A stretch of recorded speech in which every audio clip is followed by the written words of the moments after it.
Hey Nick, why did the pig dump her boyfriend? I'm not sure, Christoph, why. Because he was a real bore.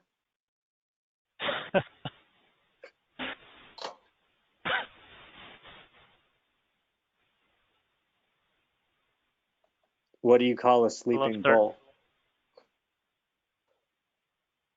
I'm not sure. A bulldozer. Love it. All right, this is my last one before we get serious. Why do cows have hooves instead of feet?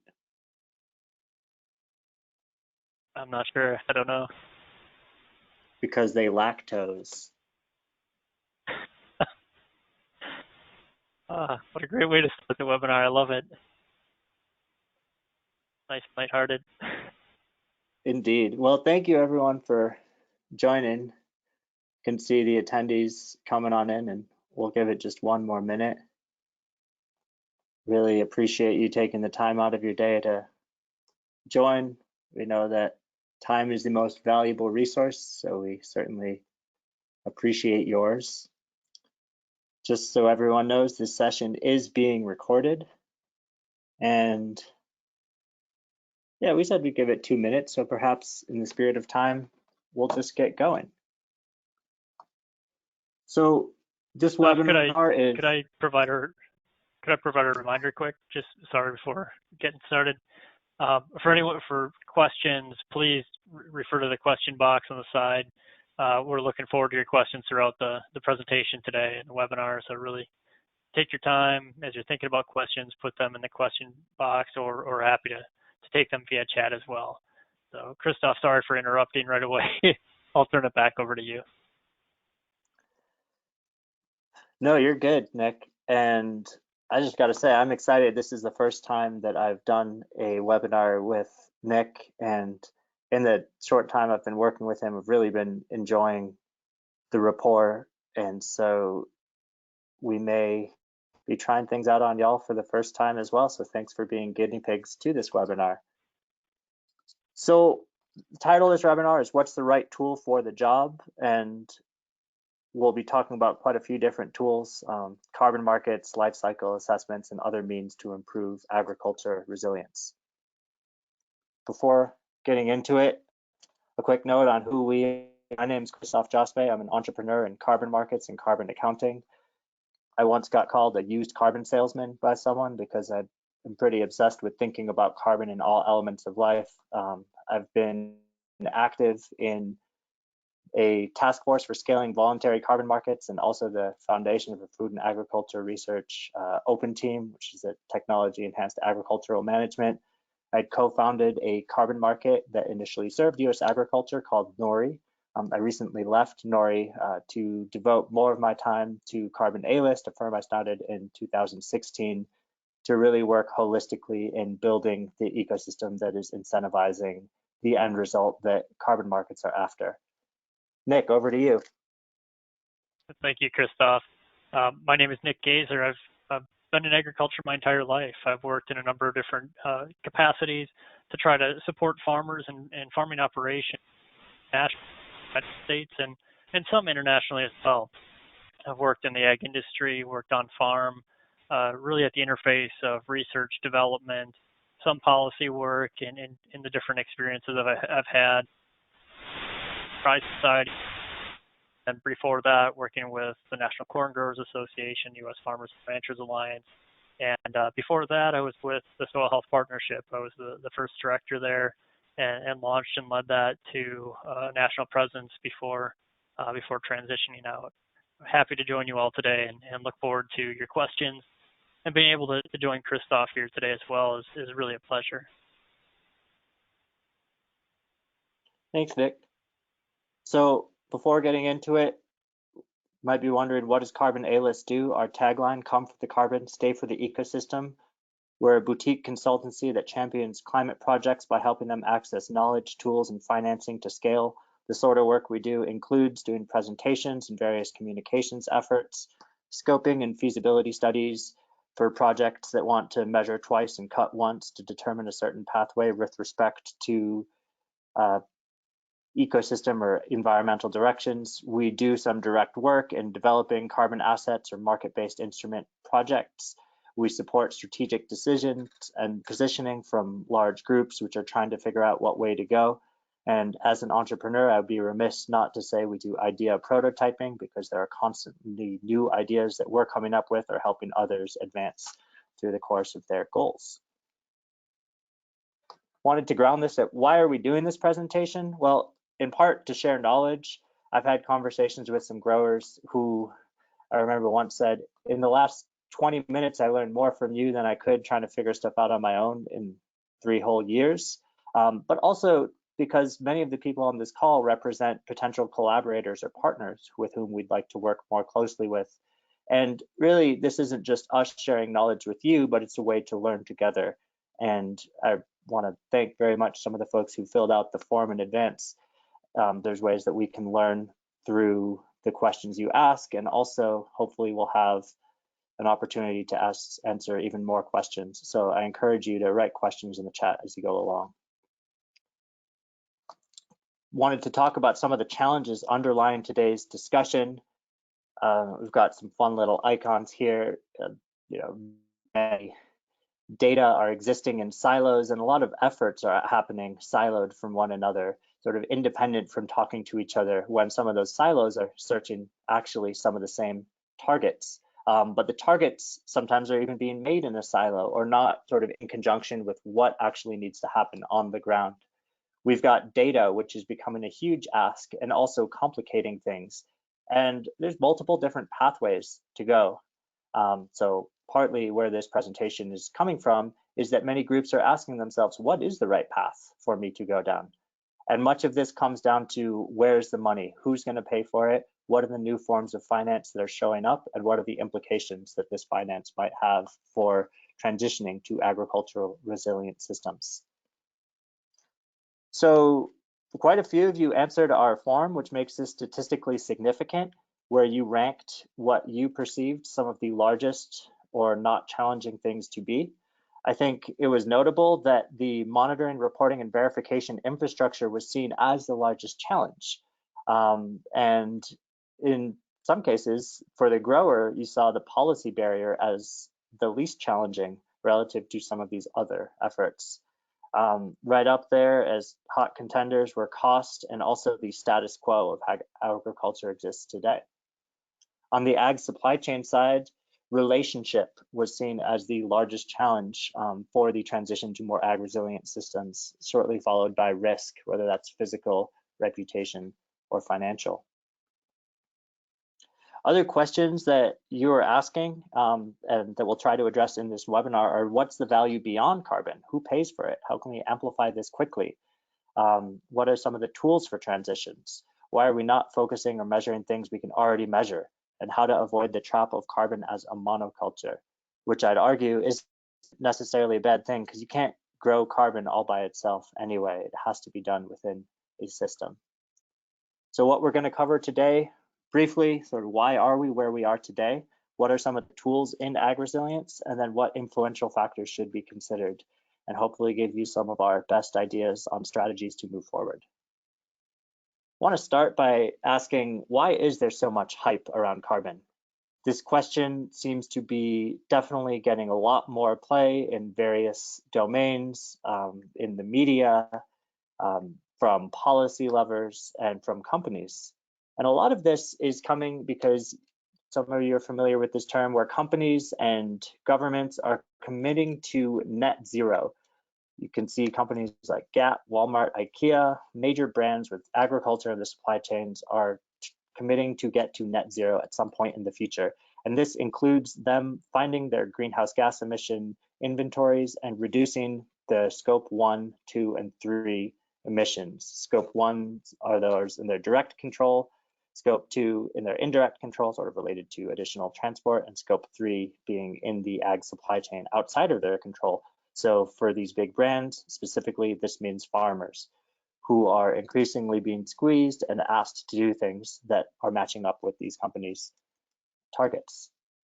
But what does net zero actually mean? From a mathematical equation, it means that if CO2 is going up into the atmosphere from activities, that it needs to go back down until the net reaches zero. However, some of the factors are counting just an avoidance as getting to net zero and not factoring in that some of the production lines also still will be emitting CO2. And so there are various targets that have great details that armies of consultants are now being hired to help companies identify what their targets are and how they can reach these to zero. In reality, it's still a very squishy and poorly understood space, with net zero meaning multiple things to different people, such as Mark Carney at one point claiming that his institution was net zero by factoring in adding renewable energy because that was reducing CO2, but not factoring that that renewable energy wasn't actually offsetting the energy produced from fossil fuels. So really quick, how did we get here?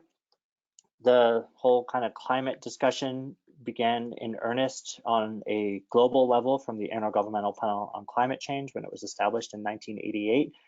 And then every 5 years or so, the IPCC started producing assessment reports, which basically gave a global view of how bad things were from a scientific perspective and what the targets were that needed to be put in place in order to reach a planet that would not warm as much or sort of keep warming below ultimately a 1.5 degree average relative to industrial times. But between that times, there have been a few protocols, starting with the Kyoto Protocol that basically created or standardized a form of a carbon credit.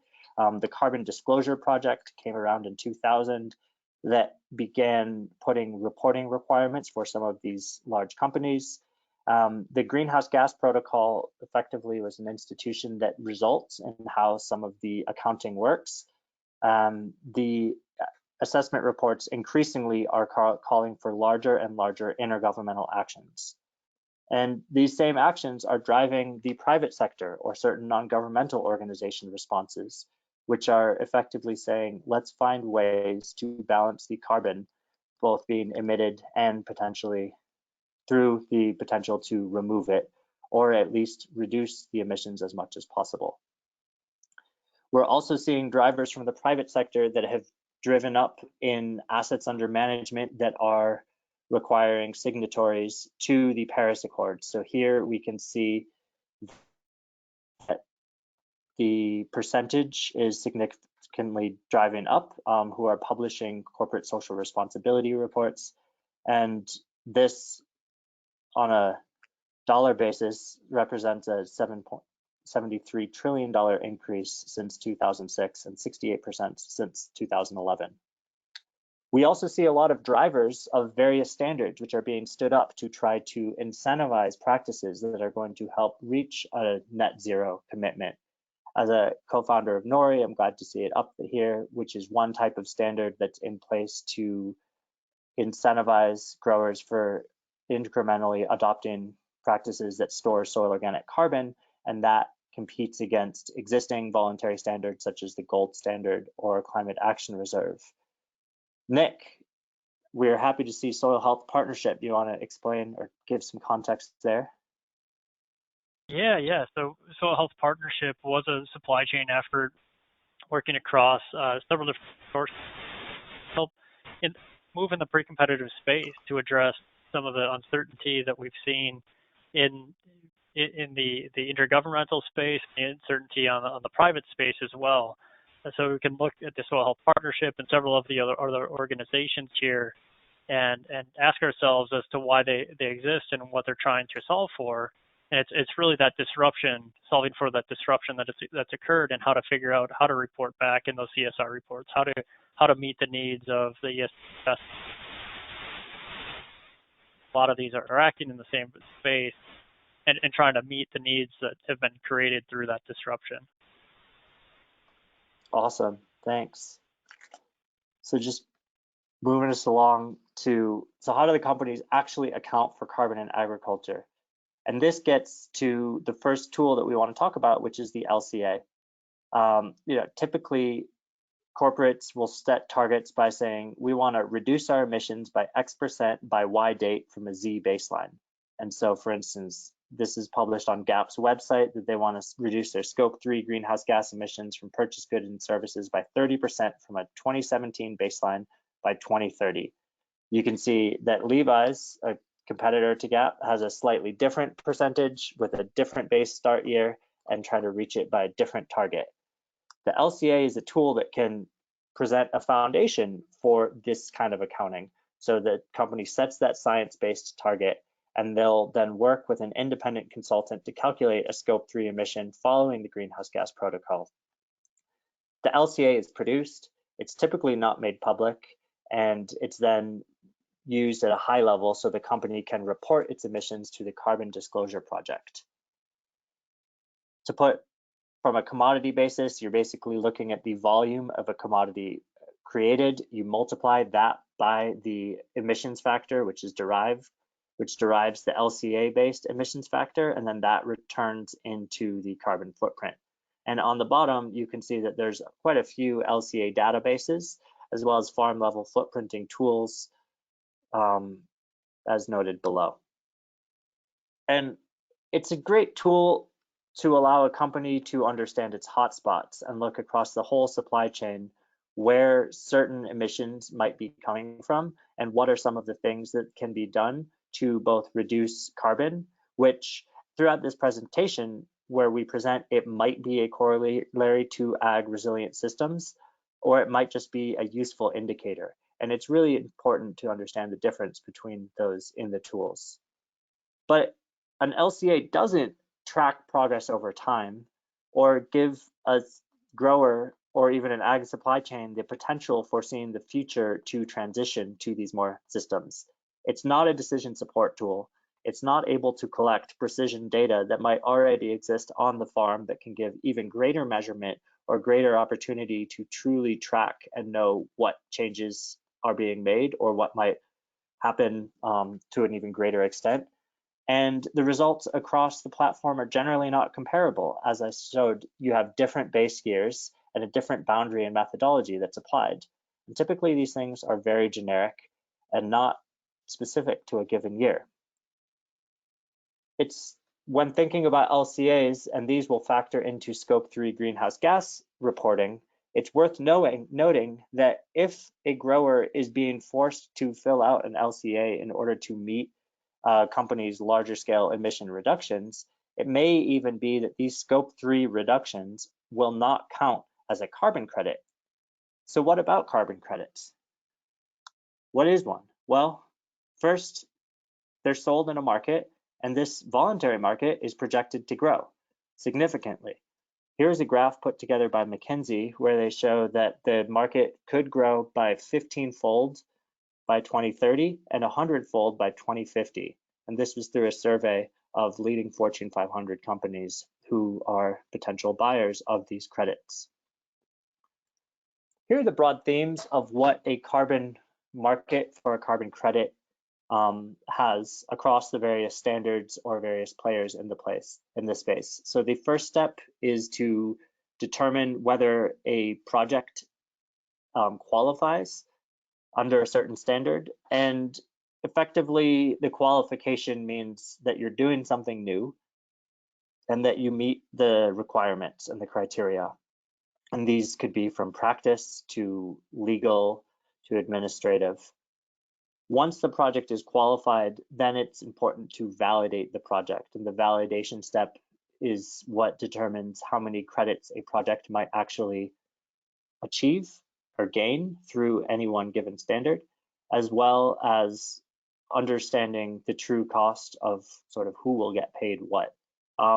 Typically, but not always, the validation step does include a cost. Verification is a step along the carbon market pathway where after verification of the asset, the credit, which is sellable, can be issued. Now, verification, it's important to note that this is, and carbon markets typically pay for something after the activity has occurred. So it's a type of investment vehicle, not upfront financing. to even adopt some of these practices that carbon markets are about incentivizing. The characteristics of a carbon offset are that it must be real, additional, permanent, transparent, owned unambiguously, verified, and addressed leakage. And leakage is one of those concepts that if the emission results in carbon going up somewhere, that has to be addressed in the determination of that total amount of that total asset. Just to talk quickly about what is additionality, it's the if not but for the sale of the carbon credit, would this have occurred? So is it a practice-based additionality that's effectively saying, did you do a new thing that results in your carbon going into your soil or being reduced? Oftentimes, carbon might be going up or down just based on the geographic location. And so the carbon credit is really there to incentivize the new practices, not incentivize the carbon stock change, but the practices relative to the carbon stock change. Regulatory additionality is a way to determine, is this practice or is this activity already mandated, or are there laws in place that prohibit or provide the necessity for this thing to happen? When that exists, typically carbon offsets are not able to be generated. And would it not have been otherwise profitable, which is honestly kind of a contentious and up in the air test that can be determined to require, under certain standards, but not all, the project owner to show that without the sale of the carbon credit, that the thing that they're trying to do would not have been profitable. Baselines are a critical part of the carbon credit as a tool. So here is an example of a baseline that is charting a business as usual path against a different path that charts the carbon reduction and removal potential from new practices. The red line here shows the incremental change in carbon. Now, it should be standardized and as easy as just that red line, but in fact, different standards have their own determination of how that red line gets created, as well as making a distinction between the emission reduction and the removal potential of the two assets. So one could argue that if you were creating carbon credits under this scenario, that you would be making both light blue emission reduction credits as well as yellow carbon removal credits. Different standards have different ways to determine that, and much of that goes into the subjectivity of what even defines or makes up a business as usual circumstance. To further complicate this tool, baselines can be created static, dynamically, or regionally. So here's an example of a static versus dynamic baseline, where starting in teal and moving to green, one would have a static baseline, and that's assuming that there's no new practices resulting in the carbon going down because the business as usual didn't change, when in reality, certain things did change, and the dynamic baseline reflects what has happened relative to what would have otherwise happened in absence of that new practice. Permanence is a question that is increasingly coming up and is really important to think through from the carbon credit perspective. We mentioned the avoidance removals earlier, and avoidance in the permanent side could be, for instance, under the climate action reserves, soil enrichment protocols way to see fertilizer reductions versus removals, which would be looking at incremental soil organic carbon stock change. But of course, it takes time, and year to year, the change might not even be large enough to see a true difference. And so what matters is actually the term of that contract and the term of how long carbon relative to where it might have otherwise been kept is stored. There are plenty of other differences with respect to permanence, because carbon is really just one element on a farm landscape.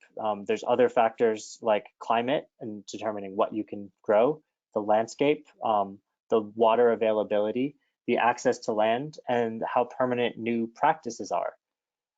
Typically, carbon offset buyers are looking for permanence because they are mobilizing fossil fuels and putting new carbon into the atmosphere. So they want to find something that will permanently store that carbon.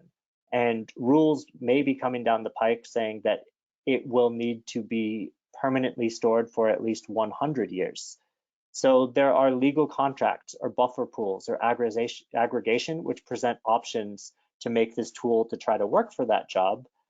And yet the question still remains as to whether that's even feasible or even makes sense, particularly when the growing cycle is something that happens. Usually you have 40 shots at it over your lifetime. Which kind of gets to the point to make here, which is that carbon credits, even as different standards, might not ever be apples to oranges, apples to apples. There are various programs that are showing up that you may have on your radar. Some are paying in terms of per acre, some are paying in terms of per credit, some are paying in terms of per commodity. You have differences on durations. And so when thinking about what's a ton of carbon worth, it's really important to dig into the standard and to understand what are the implications behind selling this fruit and what the value is. So we want to do a quick poll after having talked about carbon credits as a tool. I'm just going to launch this poll and we'll give you about 30 seconds to please choose the top 2 points of what you think are the most important available tools in the transition.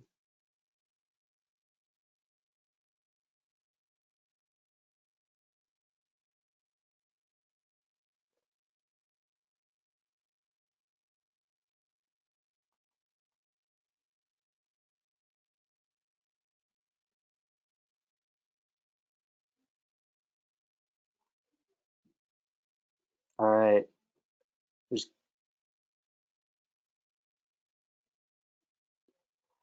keep this open till we have a passing grade. I can see, all right, we're up to 69% voted. So we'll close that poll. And here you can share the results. Nick, do you have any comments you want to make on these results? Yeah, I mean, this is interesting to see the policy and farm programs around insurance grants, and then followed very quickly after platforms, because there's definitely interplay amongst these as well, and how they function, the current variability in the ecosystem space, what could happen in the policy to bring greater stability there.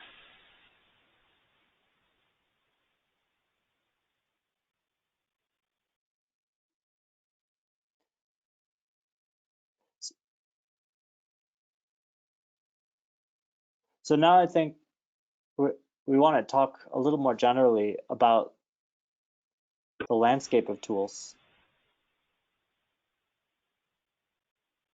Yeah, Christoph, I'll jump in there. And if you could, let's see, we'll pull down the poll, hide the results, and go back to your screen. Is my audio any better now? I've heard it was pretty fuzzy. You're a lot better now, thanks. Okay, so it was my headset. I'm sorry for that for everybody. All right, so we're jumping into the landscape of tools. And as Christoph, I think you've provided an excellent background specific to carbon. And what I think in talking with Christoph, preparing for this presentation and across the Carbon Analyst team, I think it's good for us to keep in mind the broader environment that we operate in, and the vast number of tools that we have to improve and enhance agricultural resilience. So we've been talking about the ecosystem service market and some of the market platforms and some of the financial mechanisms and requirements there.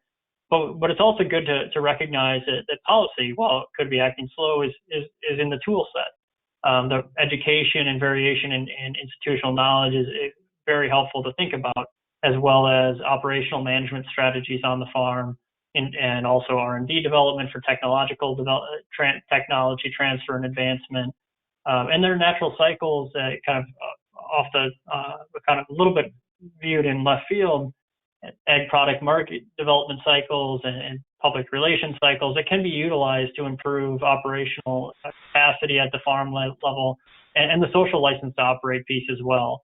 How do we manage all that? So Christoph, if you could jump to the next slide, please.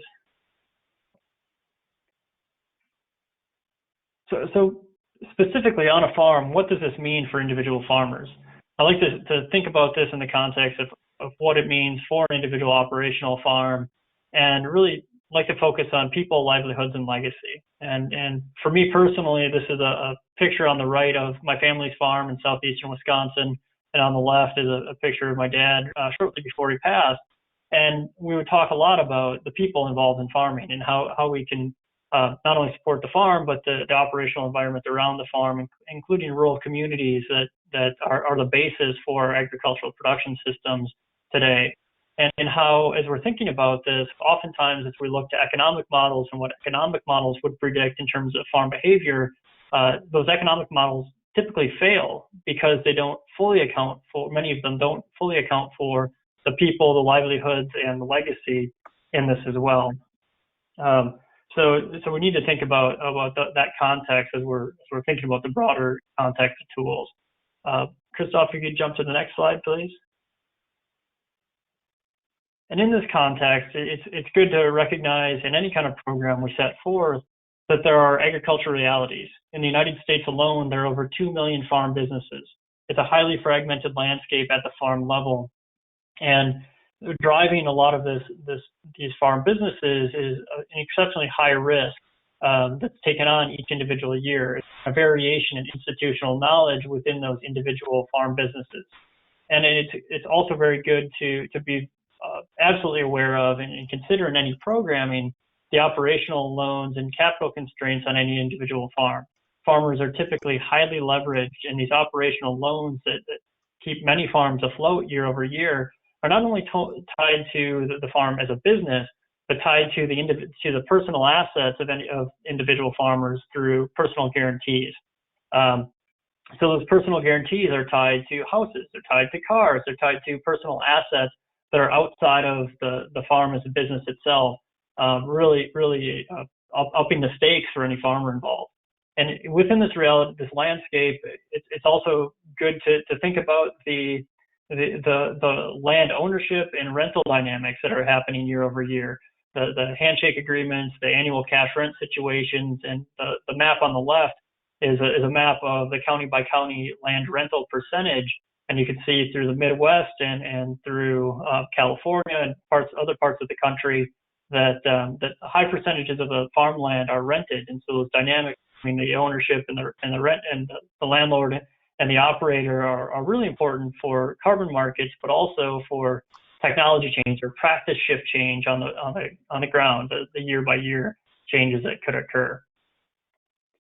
And from that year by year perspective, we can jump to the next slide. As I've worked with farmers in the past and worked with farming programs, whether it's R&D or through the Soil Health Partnership or otherwise, even policy programs, I've tried to keep what's captured on this slide in mind. That in an annual season, in a growing season, we get one shot per year. We're loading the deck, we're putting the best plans in place to have one growing season, one shot at it per year. And that one shot is governed by 40 interacting decisions throughout a typical growing season for your crop. And this is mostly crop-based, and I know livestock production is a bit different, but from a cropping system perspective, it's one shot at it. And or engaging with farmers, talking with them, asking for their input into any program, enrolling them in any program. It's helpful to think about the cycle here. From the preparation steps in the upper right-hand corner, think about input purchases, land dynamics, labor, cash flow, access to capital decisions that are happening and being planned for.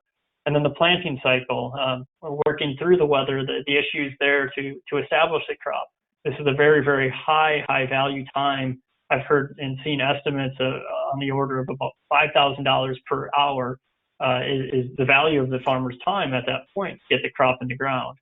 Then we move into the crop management cycle where we have maybe a little bit more capacity on the farm basis to engage in any program development, think about education, think about setting up the harvest situation, any cover cropping, and even starting to move into the storage and marketing through the harvest cycle and the storage and marketing. All of these different decision points and connection points to the farm are driven by risk management. They're driven by market opportunities and many times enabled through decision tools that the farmers are using to aid them along the way, and or their trusted agronomists to aid them along the way. We can jump to the next slide. So as we move off the farm, as we think about moving that grain off the farm to access markets, there are some infrastructure constraints that we need to be thinking about and working through. And I think there are some creative ways to think about this, but again, these are practical realities of the agricultural landscape. First, on the grain aggregation and transport side of things, we have the lock and dam system, we have our railways, and we have our grain aggregation. Those are largely static and require incredible dollars to make any shifts happen there. And so as we're thinking about product differentiation, IP or different segregation for different products, it's good to get a landscape of the lock and dam system, the transport system, and the landscape there. It's also helpful to think about what's happening from a policy basis or a regulatory basis with USDA, EPA, some of the other agencies like the Department of Energy, what's happening with the risk management administration as well. And while those agencies can create incredibly quick movement, oftentimes they are relatively slow to change. That's good, and it's good to understand where those intersection points to those to help create that change would be. Then we have the interplay of the ag business landscape, looking at the fragmentation at the farm level and also the consolidation that we've seen elsewhere. But let's take a break, Christoph. You jump to the next slide with the poll, and we'll spend a minute or two thinking about what really brings value to a farm. So if you could launch that poll, we'll go there. And again, we'll ask you to just select the top two, if you can, please.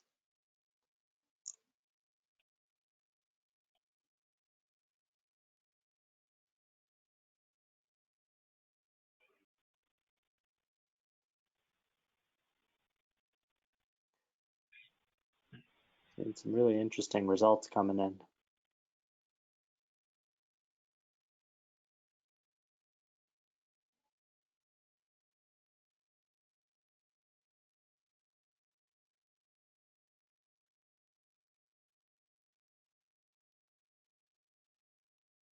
All right, we got a passing grade, so I'm going to close the poll, share the results.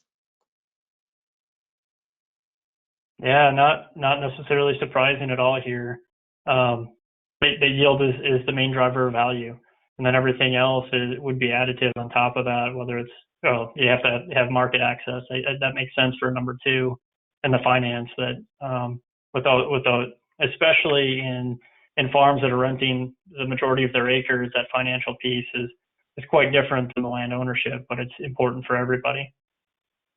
This is excellent, Christoph. I appreciate you launching this poll, and I appreciate all the participation from across the audience.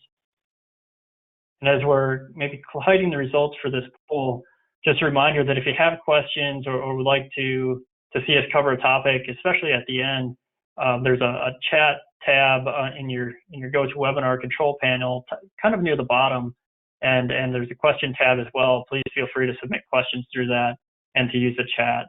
So Christoph, I'm going to hide the results and jump back to the presentation.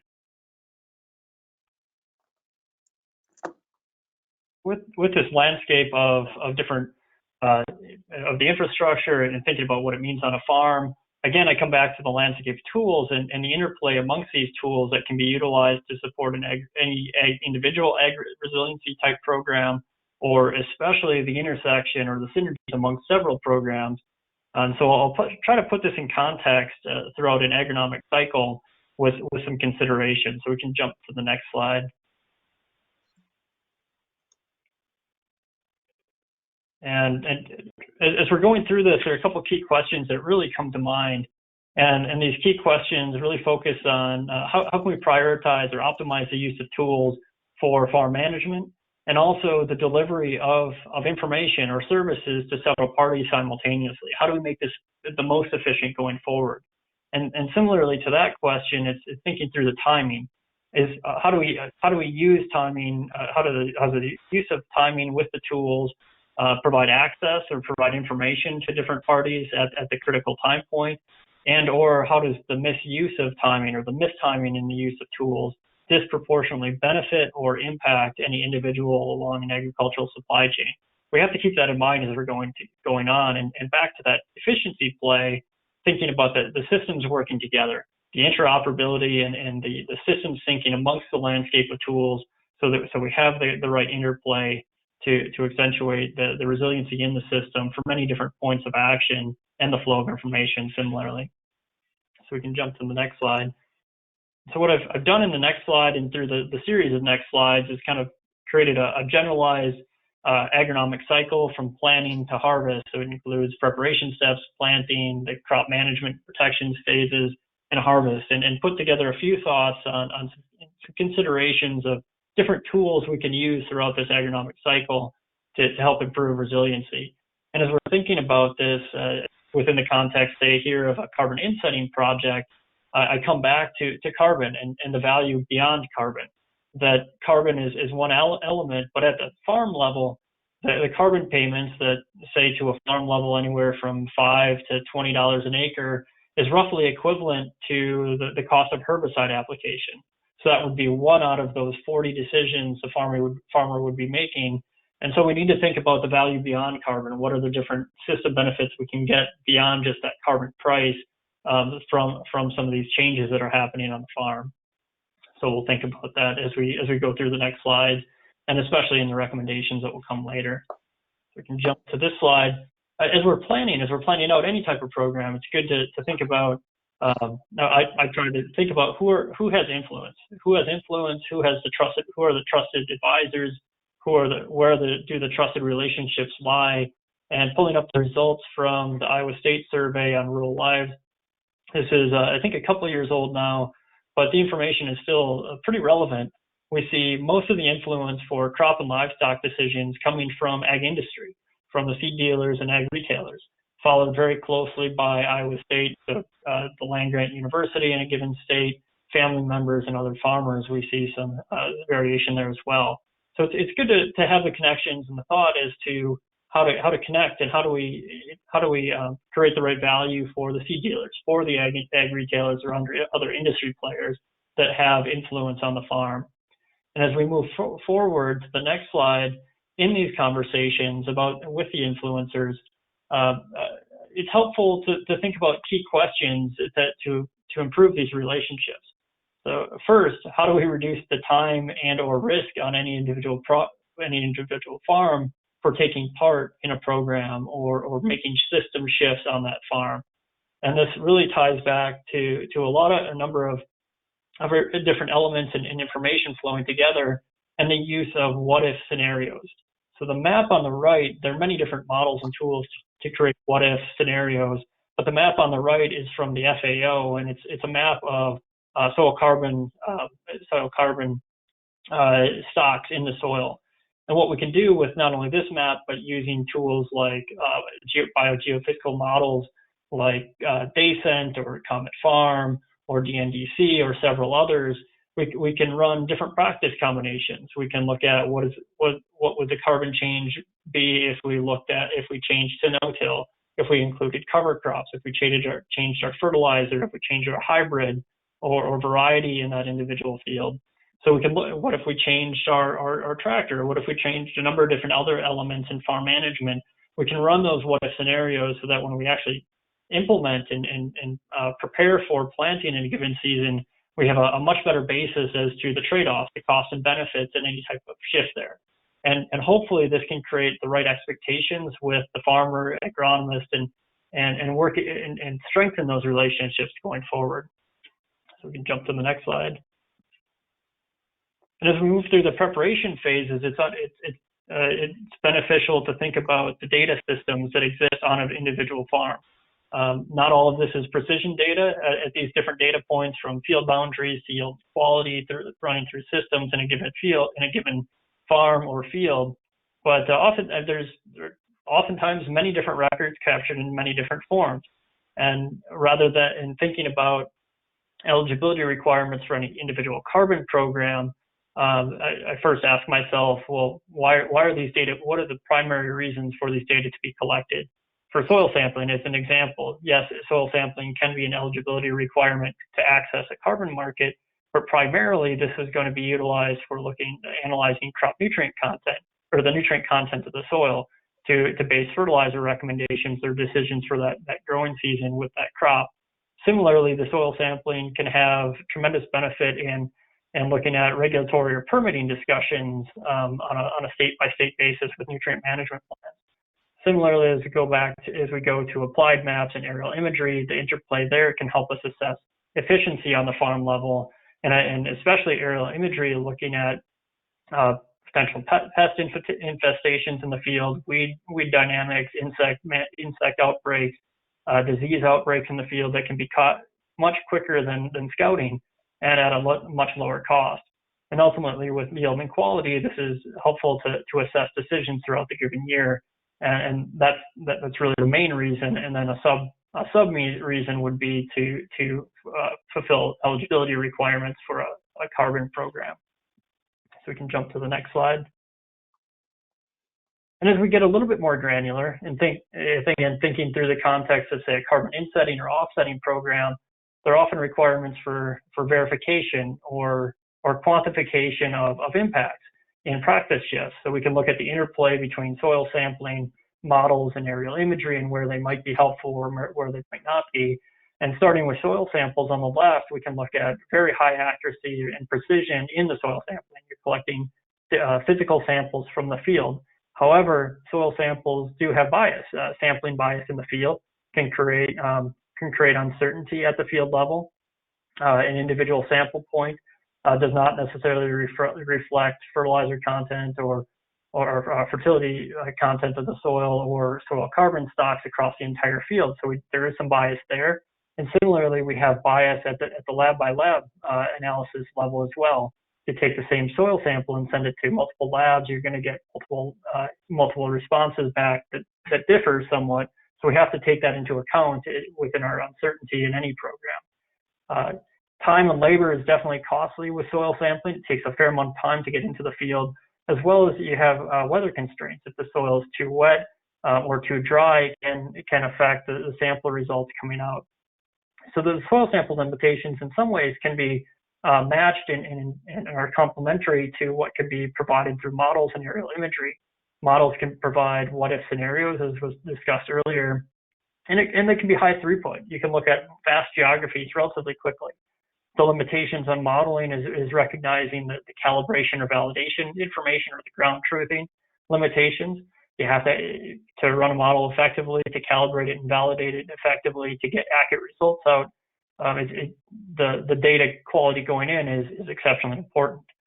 Models themselves do have some accessibility restrictions. There are many publicly available models, and there are also proprietary models that are sort of black box, and it's helpful to think about which model not only which model you want to use, but the transparency in the modeling process that you might use for different versions or different proprietary versions of the model. And then extending out further to aerial imagery, this can be a very low cost means to provide real value to a farm very quickly in any type of carbon insetting or offsetting program for wide geographic coverage almost on a day-by-day basis, to provide ground truthing and farm management support throughout the year, while also providing verification and validation support to a carbon program. So we can jump to the next one. So this is all in the preparation stage, and I just want to remind everybody that during planting, we're not talking to farmers. This is not a great time to connect with any farmers given that high-risk time frame.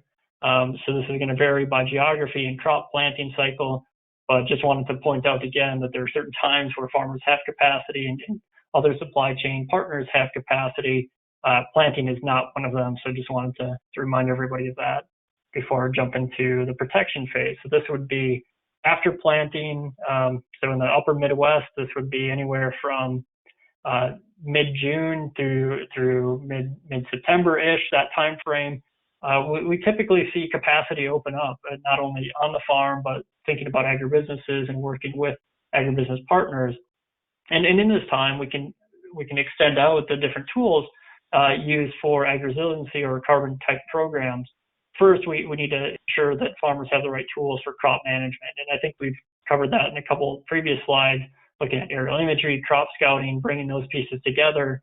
But there can be an interplay between the crop management information being collected, say through aerial imagery or through crop scouting, and information that would be helpful to relay through field days, the educational events, or hill visits when farmers would actually travel to Washington, D.C. to inform their representatives in D.C. of what's happening back on the farm, to utilize that information, to have the images of their field to bring to that, to demonstrate what's happening in real time, what are the decisions being enabled through decision-making tools or the technologies on the farm. Similar, that same information can interplay with different types of media campaigns to communicate about the benefits, but also the trials that exist in any type of agricultural supply chain program or work on an individual farm, whether it's the individual farm marketing their crops or their products, or through a supply chain partner marketing the information. And this also, the same information can be utilized to connect with verification and R&D checks. On the high, as we move to harvest, this is a high value time for individual farms. And as we saw in the poll results earlier, I appreciate you asking the question earlier, Christoph, on what brings value. The highest value comes from the harvest. It's a good time to think about results and interpreting those results in terms of the return on investment that was put into the field, what was put into the farm or any type of program throughout the year. It's also a time to think about integrations and where can these data be leveraged to support the individual farmer. Integrations through data flows for capital and financing, representing risk assessment and profitability assessment on a subfield basis to lenders for access to capital, connections to crop insurance for adjustments and for reporting average production history and buffering there as well, and also for decision tools to help plan for the next agronomic cycle. Again, looking at the assessment of what was that return on investment for that farm and how do we do better in the following cycle? How can we use this to educate other members of the farm, other members in the supply chain as to what was taken, what was successful, but also what was a limitation. So we can jump from there. So we can jump to the next slide, and this is just a recap again, that as we're moving toward the recommendations, it's really helpful to think about the landscape of tools and not lose sight of the value beyond carbon in any type of agri-resilience program. There's a lot of focus on climate change. There's a lot of focus on carbon credits and offsets. And that's very, very good, but it's not the end goal. The end goal, I think, in my opinion, is achieved through use of multiple tools to support farmers in taking steps, and not only the farmers, but their advisors and the ag community to take steps to improve resilience in our food production systems into the future. So Christoph, I'll turn it back to you. I think we have some great recommendations coming up. Thanks, Nick, and thanks for your really enlightening presentation there. I mean, just to keep this slide up for a second, when I think about the tools for the job, and in the follow-ups, I can share a blog post I wrote where I tried to create framing on do it, prove it, sell it as kind of bubbles of decreasing size. And the highest size is do it. And if it is the transition to agriculture resilience, the question really need to ask ourselves aren't what are the tools so we can prove it in order to sell it, but what are the tools that allow us to do it and do it in a way that's equitable and as quickly as possible. And I think that kind of attitude is what flows through our recommendations when we look a little more discreetly at these tools.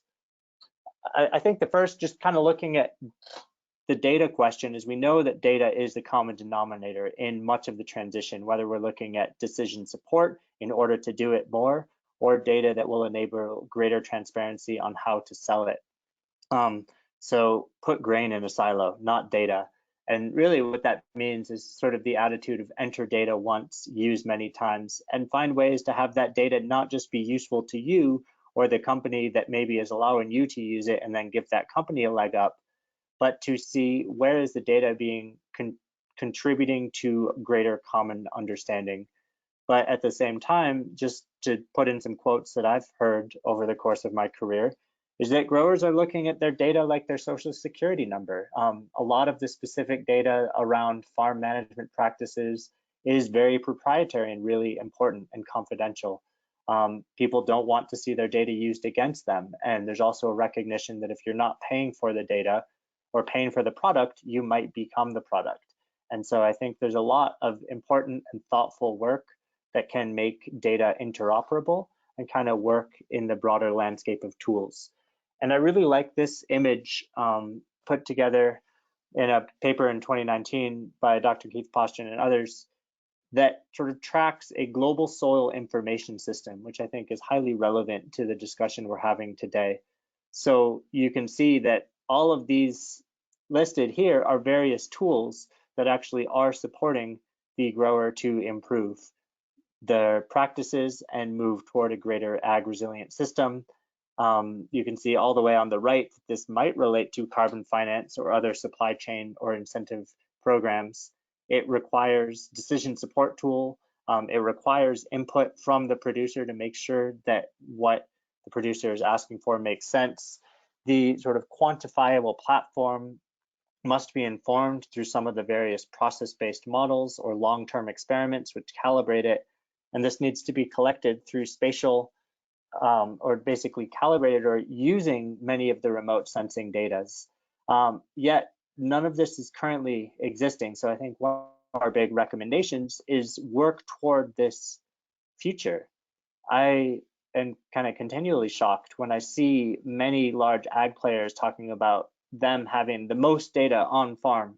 Well, that's only good for them, and it's not necessarily, it's only good for their own bespoke standard, not necessarily for a global standard that's tracking indeed what is happening on our planet so that we can try to transition into more resilient systems. Nick, I'm curious if this image is bringing up thoughts for you that you'd want to further comment on. Yeah, thank you, Christoph. Yes, it does. I love the image, and it definitely applies to data systems that can apply and connect, that need to connect going into the future. But I think it also relates to educational or information delivery, educational delivery, and understanding. We could apply similar schematics, actually with many of the same points for education needs, not only on the farm, but thinking across supply chains to different partners at different points in supply chains, and also completely outside of the supply chains to our consumer base as well. How do we deliver information efficiently and effectively to the right people? And who holds influence? Who do we connect to make sure are connected into this type of system, from the education, from the policy landscape, from the financial landscape, because we know that's very influential to access to capital for changing agricultural systems. So I love the schematic, and I would love to maybe we can, Christoph, we can reach out to Keith and see if we could expand upon it and build it out to the next level. And I think the schematic kind of speaks to this question around transparency, which is a core pillar to carbon finance. The buyers of the carbon credit want to know indeed what they're paying for and have the ability to replicate the results. And also on the farm level, I think there's increasing pressure from folks asking to see certain data and have a certain availability. And I think, whether or not folks like it, I think it's something to plan for and expect that transparency is going to be increasingly kind of put all the way up the supply chain. I think this recommendation is something that Nick and I constantly find ourselves asking in various venues where we are, is saying, where are the growers showing up? They should really be the ones writing the rules. And I think there's a huge opportunity, particularly with the various standards being set, for farmers and farm groups to be grabbing the proverbial bull by the horns and taking some direction in determining what is actually the optimal tool. Nick, do you want to give some further color or examples of where you think this might be able to manifest itself? Yeah, I think every time you get the farmer input into the discussion, it's going to improve any kind of program here. So as we're talking about offsetting programs, protocols, financial mechanisms, policy frameworks, regulatory frameworks, bringing in the frontline worker, the frontline individuals, the farmers for ownership of the programs, for leadership and direction, I think is going to bring a sense of practicality and understanding that's definitely needed.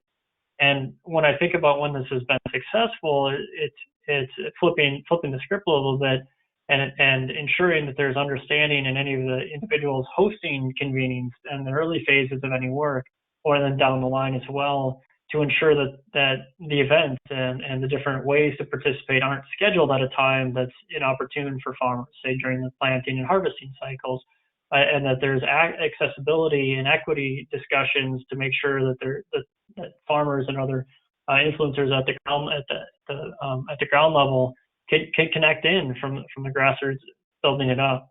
I've seen this be very successful at the Soil Health Partnership and within a number of grower organizations.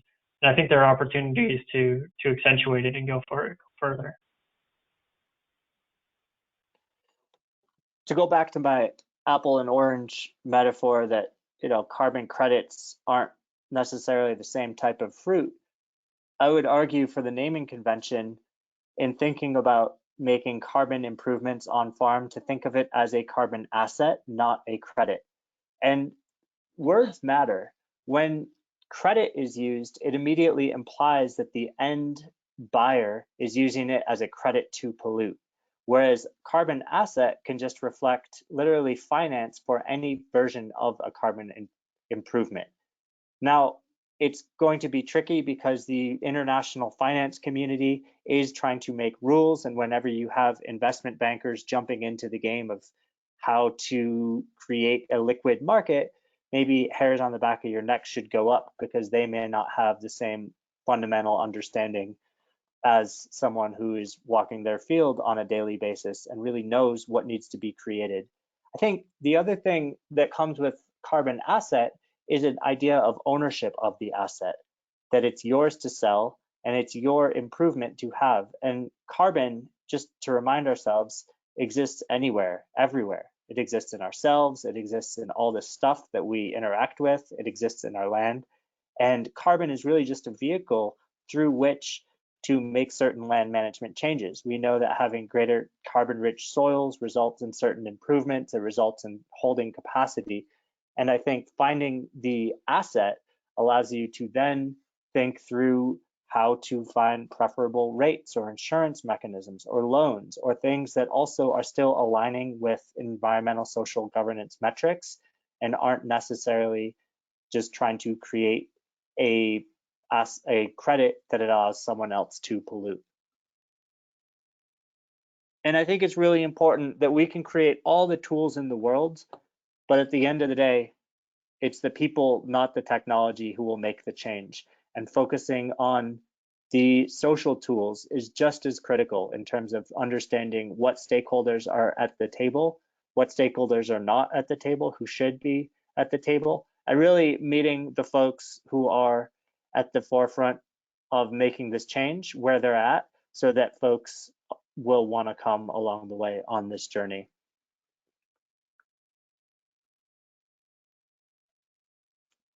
And the focus on carbon, we could argue, is rather myopic, even though Carbon A-List has carbon in the name, and a lot of the business that we're doing is focused on generating carbon revenue. Because carbon indeed is just one piece of centering with the whole production system on the farm. And so factoring in questions such as biodiversity, water holding capacity or water quality, the farm economics, and the resiliency of the production, all of these things play with each other. Nick, would you like to build a little bit more on this point? Yeah, this is again that value behind carbon. I couldn't agree with more with what you're saying here, Christoph. And this is where when we pull these pieces together and we use the multiple tool systems in concert, we can realize those benefits. That if we use the education, if we use the policy tools, if we use the precision ag tools, we can realize these benefits and measure them. Because oftentimes, as we're looking at value from work on farm, I've seen that if we're not measuring it or measuring it at the right detail, we may lose our understanding or visibility as to some of the value that's brought. So we need to quantify it. We need to ensure we have the right measurement systems in place to look across at these interplays between farm economics, carbon, water, and production resiliency on any individual farm or really across a supply chain as well. So Nick, what is the right tool for the job? Maybe we should both ask ourselves this. Yeah, I love that question, and I don't honestly I don't think there is a right tool. I think as we're from what I was saying earlier, looking across the 40 different decisions, it's having a toolbox, a toolbox full of tools that you can pull out and apply at the right time in the right place with the right information that can be connecting different people and strengthening relationships amongst individuals as well. What do you think, Christoph? I would agree with what you're saying. And just to build on the de-siloing comment, I think the tools that are really good at one thing and also present the opportunity to find value capture along the way are worth looking at closely. So I'm interested in the tools that might satisfy a carbon credit market through providing important information that can prove that a project is real, and those same tools being the most powerful decision support tools that enable a grower to make the decision to transition to ag resilience. And I couldn't agree more that there isn't one right tool, but I think we humans should focus on not what is the right tool, but actually what is the job. And then once we start talking about what is the job, the tools will become apparent. So I think the more emphasis that we can put on having conversations around what is the job and the challenges of how to get the job, the hurdles will make themselves more apparent. It seems to me like the approach we're making currently is too focused on the tools and the improvement of the tools without having fully fleshed out what is the job. And part of that comes through the continuation of looking at the very important work that's already been going on through multi-stakeholder collaborations and field days and just conversations that show up in the coffee shop. So I think it's kind of that whole suite of being aware of the end goal and then working backwards to see what are the tools that are going to get us there. We want to just throw up a little bit more before the questions you're asking, before opening it up to more Q&A. I can see there was a question and then it went away, specific to soil sampling. But what is the value beyond carbon? I think we've both kind of danced around this and directly addressed it. But Nick, do you want to take another crack at what is the value for ag resilience beyond carbon? I mean, before you go in there, I will say return on investment, return on investment, return on investment is just so huge. And I think it's often not discussed when we've seen a system that is focused on optimizing yields and going bigger and bigger and bigger. And that may actually not be the most resilient system. And so this could deliver a much greater return. Yeah. Coming back to the question on what's the value beyond carbon. Carbon in itself provides a lot of value to the fields, to the farm in terms of resilience. But what's the value beyond just that carbon there? It's financial value. It's risk mitigation value to that individual farm. It's yield stability. As you have a greater ag resilience practices for ag resilience in place, you have greater stability and the ability to forecast and work with your lenders, work with the insurance, work with other elements that govern your access to technology those are the pieces that bring value beyond carbon. It's also being able to engage and demonstrate value in a policy discussion as well, from a voluntary approach and through a regulatory mitigation strategy type approach, working to demonstrate value in voluntary type programs and progress that's happening year over year in agricultural production systems. I mean, this kind of goes to why there were some investments in LCAs and things like that. It's demonstrating value. Well, they're tools that might be more effective at demonstrating that value, and that's well beyond carbon.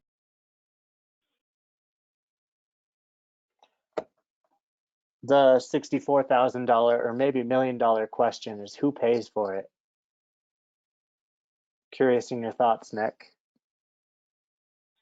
And right now, I see a lot of it being paid for at the farm level, and the amount of risk being taken on, and the low return in commodity pricing or otherwise. We can look at the food dollar as an example, and take that food dollar and the percentage of, if any, dollar spent on a food product, it goes back to the farm, and seeing that it's a matter of cents out of every dollar that come to the farm, and look historically at what that food dollar is represented from the 1940s, 50s, 60s, 70s, 80s, all the way to today.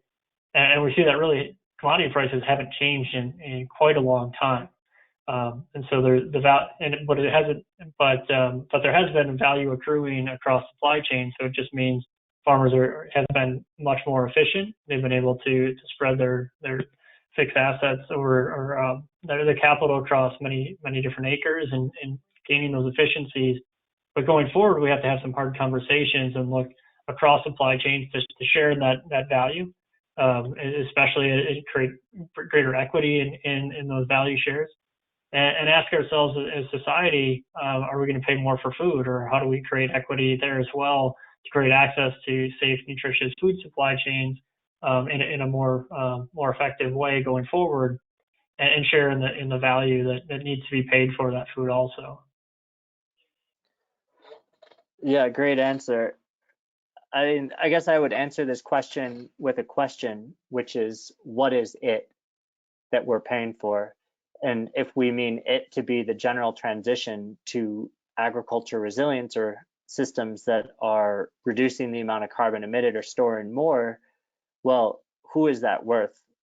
What is that worth to whom? It may be worth something to a carbon credit buyer, but it also may be producing a societal benefit where much of this is coming from taxpayer dollars, or it is a form of a subsidy. It may also be a consumer paying. What I think is really important, to your point, that currently it is the farmer paying for it, is that risk is not equitably shared.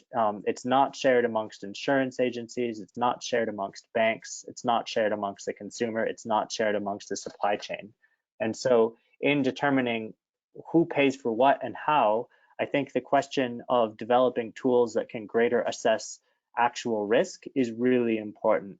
The fact that certain insurance or subsidy systems are actually incentivizing quite risky agriculture means that all of society is bearing the cost. So I think it is important really asking and continually asking this question, and asking this question by getting folks together to say, what's the end game? And again, thinking of carbon assets through the capacity to do insetting and not just offsetting, or even creating new instruments that aren't just trying to be there so that another person can pollute, enables new forms of monetization that might be emerging through just leveraging tools that enable some of these transactions. How to amplify quickly is a really interesting question that we think a lot about at Carbon A-List, because we're trying to take our limited time and put it in places that make a big impact. I think both Nick and I have different opinions on this. I mean, for me, we amplify quickly through finding diversity in the folks doing the good work. I've been part of some talking groups with various leading regenerative farmers who sometimes realize it's like, hey, we're our own echo chamber. I think if we can all get out of our own echo chamber in some way, we'll find that there is more commonality and that greater amplification can happen more rapidly. Another argument that I would make to amplify quickly is to find the places where we don't need to reinvent the wheel or create a new door to kind of go through that door, but just to find the door that people already are going through and understanding what works so that we can do more of it. And I think there's a lot of effort right now in the industry on initializing new carbon markets or creating new systems or new programs, and not enough time spent on understanding with really good diligence what has happened before, what has worked, what hasn't worked, why hasn't it worked, and what are the tools that we can piece together sort of in service of greater standardization and less black boxes and silos to commonly move toward a more resilient system. Nick, you want to challenge me or build on anything? Maybe I'll build on it. To me, it's about the people and it's about the value. So understanding for the person sitting across the table from you, or not, somebody you can't even see, what brings them greatest value? How do we identify that value? How do we create that? How do we capture it and transfer it? How do we package that together to deliver on multiple value streams at the same time to multiple parties at the same time? So me, it really comes back to people and the influencers and the communications and the education that's needed to connect us as people to one another to move us all forward. We can have the best technology in the world connecting the data flows and that helps it that provides some underpinning, but it's really coming back to what do people need and what are they already using that could be beneficial to other people in any kind of value chain. That's really where it comes to me, or where I would be focusing on is the people. Couldn't agree more. So how do we avoid the trap of carbon as a monoculture was a question we got.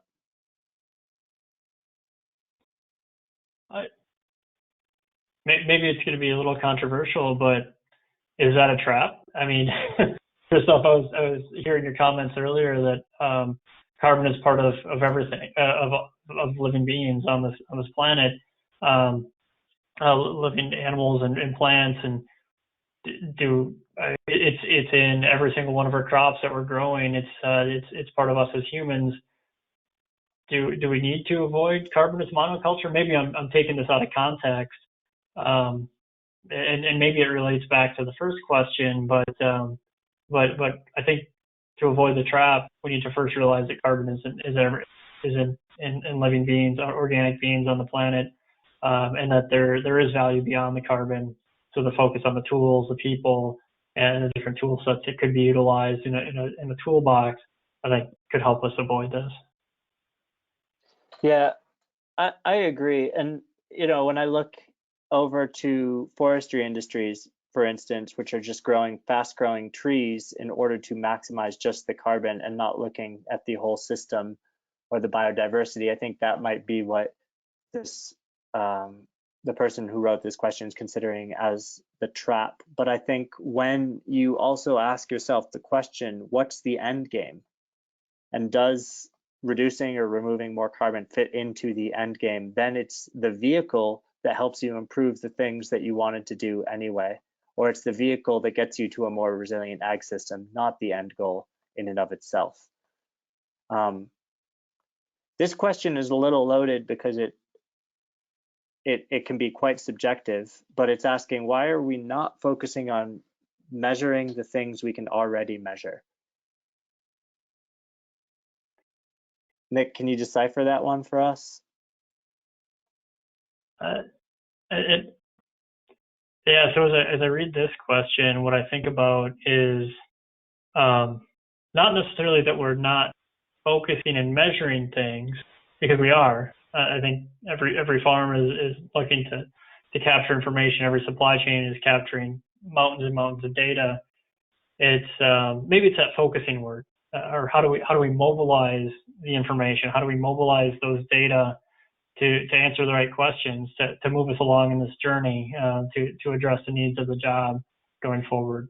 From that point, I'd mentioned this a little bit earlier in the value beyond carbon recommendation, and coupling systems together, that if we're not mobilizing data, if we're not analyzing and interpreting those data and the connections and the interactions, I love to think about my statistics. And as I go through statistical analyses, we can look at the mean, the average, we can look at the main effects, like factor by factor, but it's also very, very important to think about the interactions.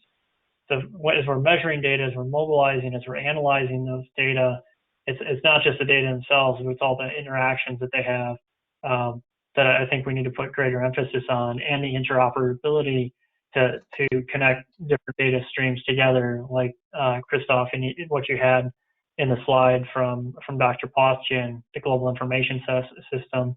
That kind of integration helps us to focus and to create that interoperability. Totally. Last one. I mean, we definitely covered quite a few tools for transition. Do you think beyond what we already covered, there's anything we left out that is worth mentioning here? Sure. I don't think we've talked a lot about finance. I don't think we really jumped into the various finance mechanisms that exist or could exist to enable transition.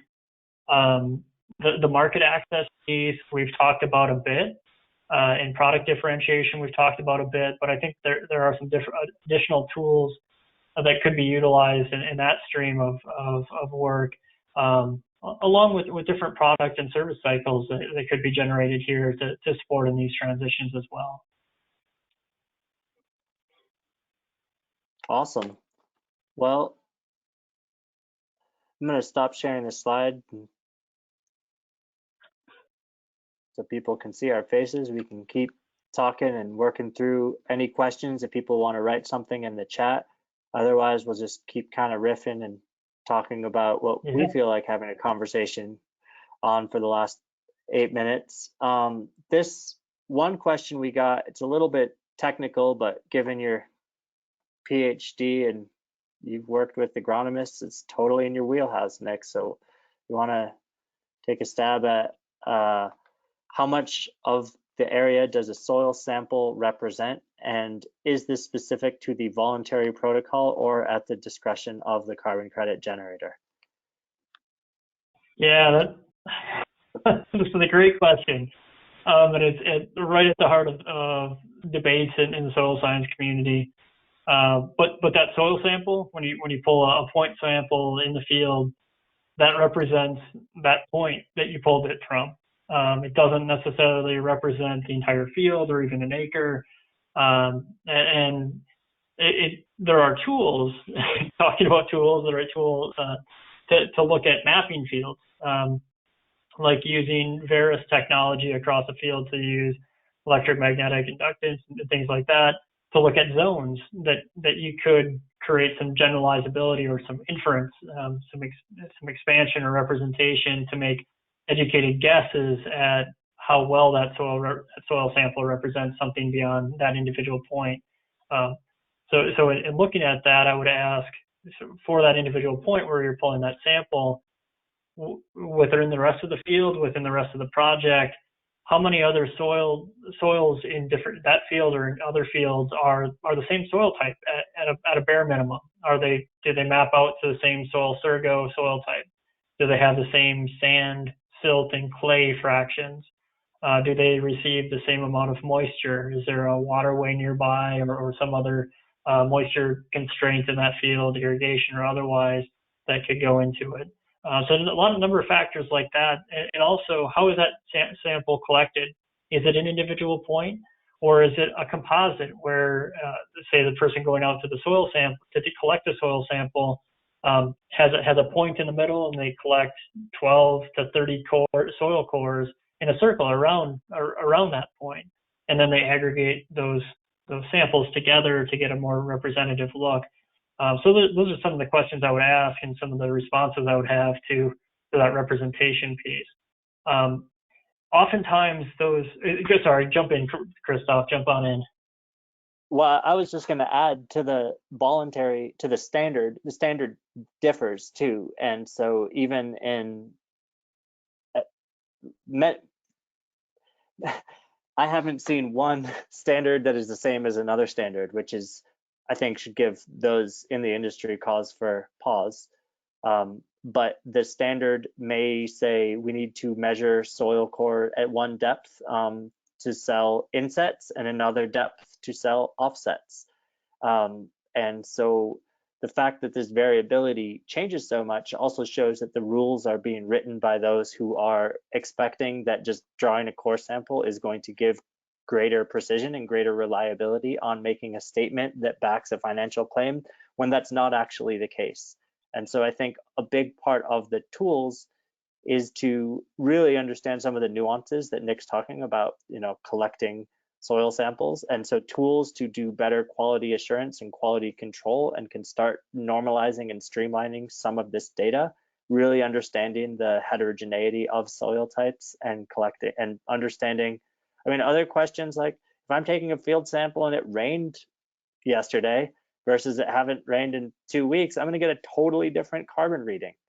And so that's where oftentimes the soil samples on their own are actually no better, or I would say not more reliable, although there's a perception, I think, in the general community currently that just good soil sampling is good enough, which I think those who've been at it for a while would argue is not necessarily the case.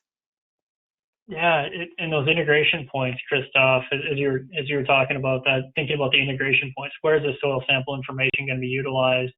In a slide previously, I had soil samples, models, and aerial imagery kind of on the same screen. If you're going to utilize those soil samples to help run your models or initialize in the modeling terms, or initialize your models, it's helpful to look at the depth. So you're asking, okay, if we do a 8-inch soil core, so the sample goes down 8 inches in the soil. Well, is that going to be able to be used in, say, the DayCent model or DMDC or AppSim or any other of the models that exist for looking at soil carbon stocks? Sometimes yes, sometimes no, and it's that also comes back to the protocol. What models are eligible to be used or meet the verification requirements within an individual protocol.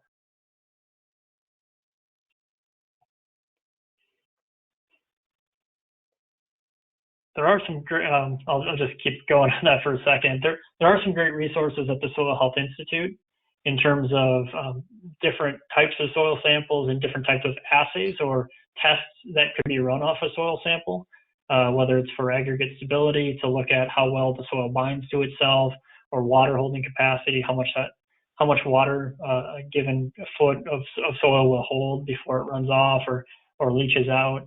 Other analyses that could be run there beyond carbon with the same soil sample to give you a more holistic view of your sample.